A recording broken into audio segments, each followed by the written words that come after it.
நிலையற்ற சிங்காசனத்தில் இருக்கிறவனே தான் எழுதின காரியத்தை குறித்து உறுதியாயிருப்பானானால், நான் ஆபிரகாமின் தேவன், ஈசாக்கின் தேவன், யாக்கோபின் தேவன், நான் உன் வாயில் அருளிய என் வார்த்தைகளை உன் வாயிலிருந்தும் உன் சந்ததியின் வாயிலிருந்தும் உன் சந்ததியினுடைய சந்ததியின் வாயிலிருந்தும் நீங்குவதில்லை என்று சொன்னவர் சொன்ன காரியத்தை இரண்டாவது விசை பார்த்து திருத்துகிறவர் அல்ல.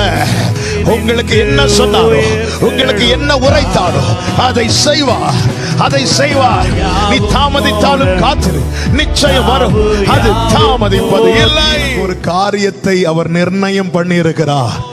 அது சூழ்நிலைகள் மாறும், மனுஷங்க மாறுவாங்க, என் சரீர நிலைமை மாறும், என சூழ்ந்திருக்கிறவங்க மாறுவாங்க. ஆனால் என் தேவன் மாறாதவர். அவர் இரண்டாவது விசை பார்த்து திருத்துகிறவர் அல்ல. அவர் நேற்றும் இன்றும் என்றும் எப்படி மாறாதவராயிருக்கிறாரோ அதே போல அவருடைய வார்த்தைகளும் அவருடைய காரியங்களும் மாறா.